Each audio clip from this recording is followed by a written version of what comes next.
Hey everyone, Angelo here, Hollywood filmmaker, greatest screenwriter in the history of the world, recovering homeless guy.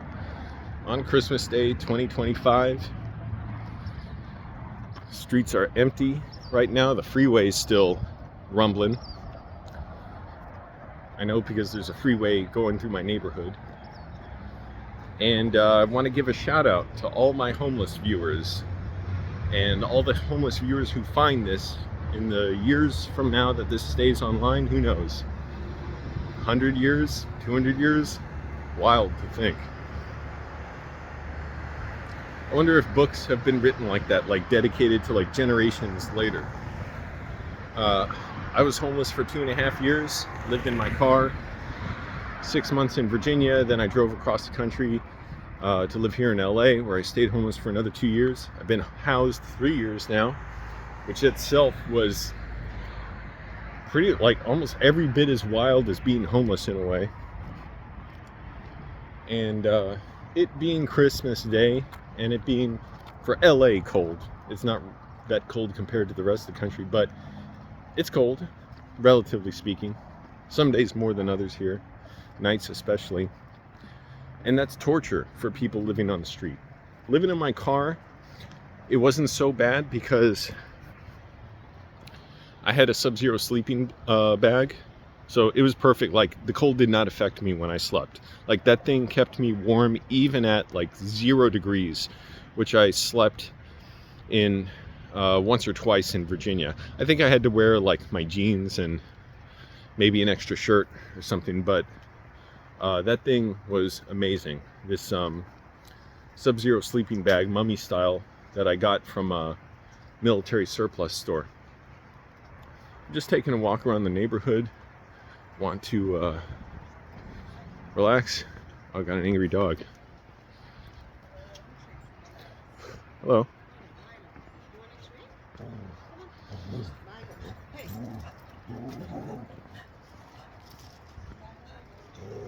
Very small dog. All right. And being on the street, you don't have those benefits of like being in a car where you have a shelter at least. Like, you're sealed off from the environment.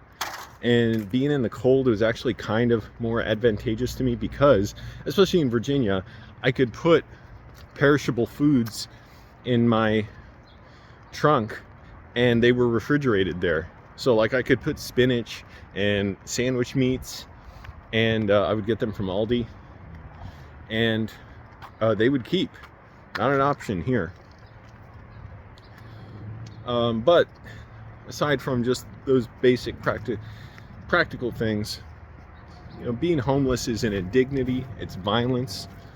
It's a violence committed by decades of housing policy in California and Los Angeles and the rest of the country and much of North America, of banning dense housing, apartments, building out the suburbs, financing them off the tax base in the inner cities so that white people could move out to the suburbs, get mortgages that black and brown people and for a long time Jews couldn't get. And then when you have all these single family homes without density, there's not enough, there aren't enough people to support public transportation out to like a suburb like that. And you build out more roads, wider roads, because more people have to drive to get around, because that's the only way to get around to a suburb 30 miles from the job center. And then people grow up with this illusion that because you're trapped in your home without a car, that therefore cars equal freedom once you get that. And it's the most chauvinistic, senseless thing. It's just literally just going off what you see and being like, oh, that's normal, and not questioning it, not learning about it. And so the suburbs are draining resources from the inner cities.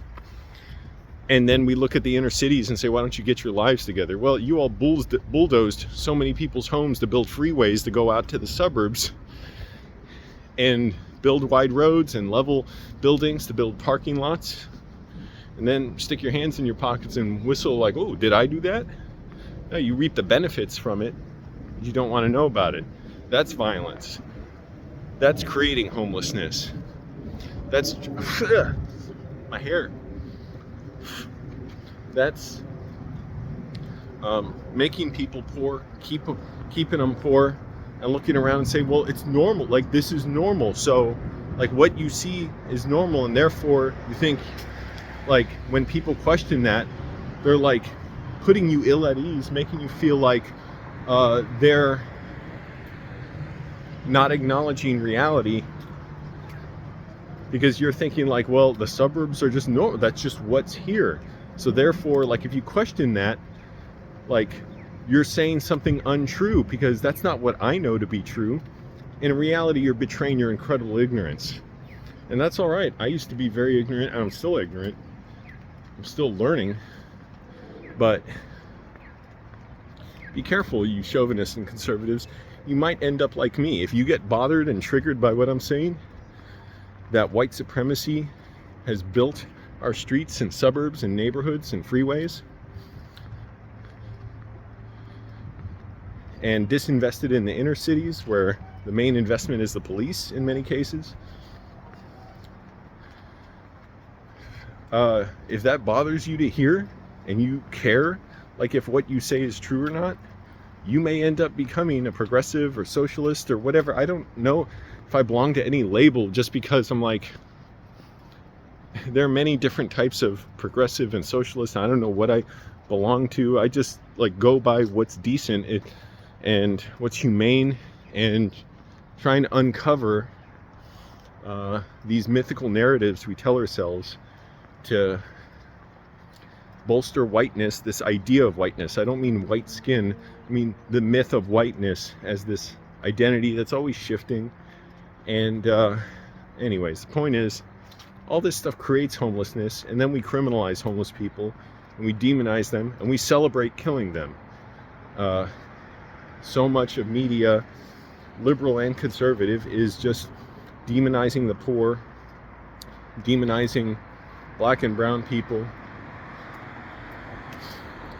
demonizing movements for black civil rights, and saying somebody should do something about it.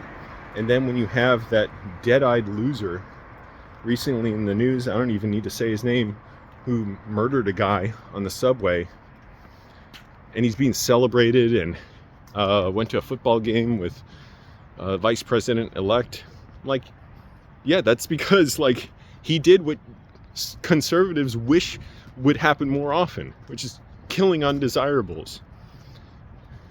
And how easy it is to become an undesirable in our system. It has no use for white people in many cases. It's not just black and brown people and other people of color, indigenous people, queer people.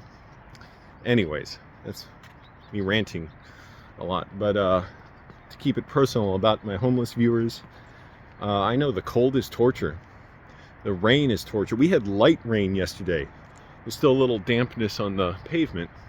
That's torture when you're out. Medical neglect is torture. It's torture to see cops getting $100,000 plus paychecks, and I mean annual salaries, not paychecks, and then you're stuck on the street, and they're patrolling to make sure if you're behaving yourself. There's an emergency number to call if someone steals food, but there's no emergency number to call if you're hungry. And food is gate kept behind supermarket chains and provided doing some extra work there. It's basically created for corporate profits, and if it doesn't profit corporations, they can destroy food and destroy land and pollute. Anyways, I'm sorry, I'm getting too ranty.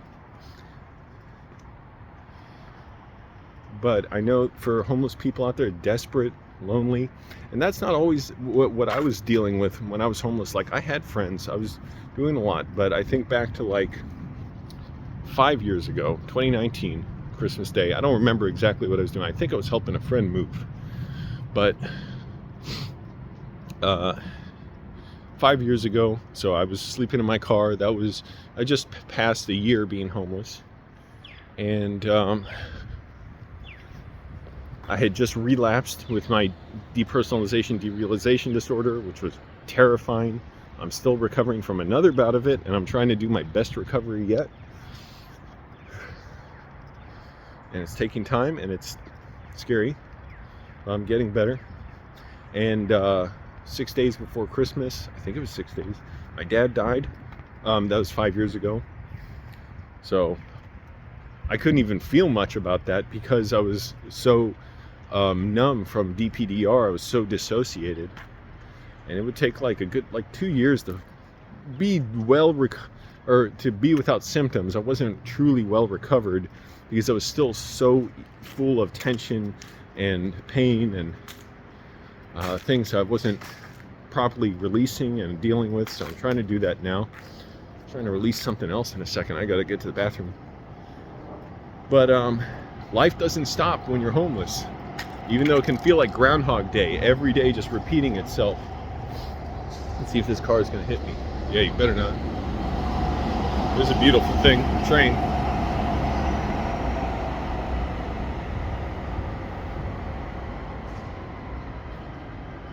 So we shit on homeless people, the very people who need our help the most. But we can afford to help them. Like, we're the richest country in the world. We have the ability. Somehow other countries manage to do it so much better than us. Cities within America manage to do it better than here in LA, where decades of housing policy has resulted in housing shortages, among other things. I talked about the sprawl, the inequities between housing in one region versus another. Landlord system. Why is it landlord bootlickers are the most embarrassing, give the most secondhand embarrassment to watch when, they feel like an injustice is committed if you say landlords do not provide housing, because in their mind, it's like the most superficial understanding of rents and landlords tells them, what are you talking about? Oh, you didn't know that you pay a rent and you get a room. See, that's providing housing. And not so fast. That's actually hoarding housing, jacking up a rent artificially high and saying you don't get this unless you pay me, and you can pay me and still be evicted. And on the other end, facing the other end of that eviction is homelessness and not being able to rent anywhere else, let alone affording a house or an apartment or condo. Landlords don't provide housing. Housing exists, it can be built. More housing can be provided, and landlords get in the way as a middle person to say, oh, no, you can't go through unless you pay me. You go to work, you make money, and then you pay me like I'm this freeloader bumming off you. And so it's easy to exploit renters by neglect, by physical, emotional abuse, by sexual abuse, as I went through with a landlord, a creep who sexually harassed me. Because they know on the other end of it, you're desperate. Like if you lose housing, there's no guarantee of housing in this country. I mean, unless you're wealthy or you're inheriting wealth from your family. So that's a lot of deep thoughts. I wanted to just keep it personal, but hey, my homeless viewers, shout out to you all. You're going through a lot. Life doesn't stop. You don't stop losing people. You don't stop getting sick.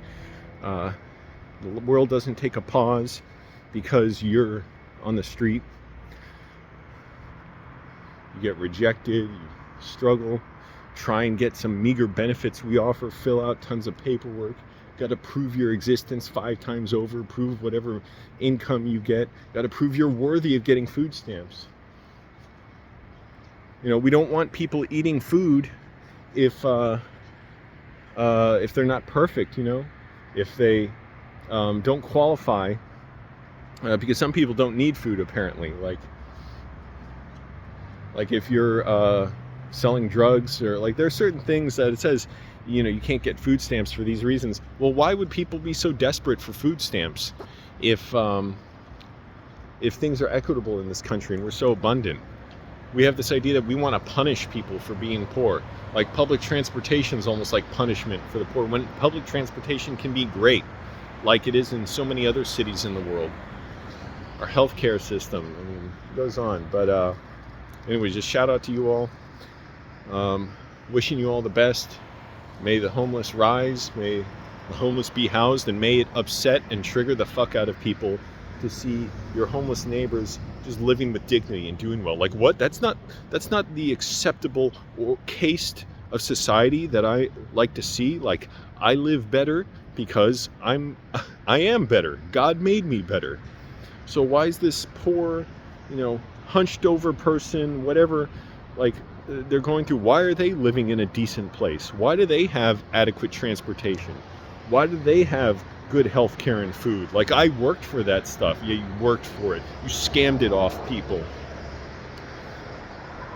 You scammed it through decades and really centuries of policies that have destroyed communities of color. And it's not just communities of color, it's white people too. Like, if you're not of use to this capitalist system, it has no use for you if you're white. Like, you're left out too. But then you're taught through media and imagery constantly to blame poor immigrants, poor black and brown people, for what wealthy people are doing to your communities. So wake up, you know, do research, learn about this. You don't have to learn about it and then agree with me. I'm just saying learn.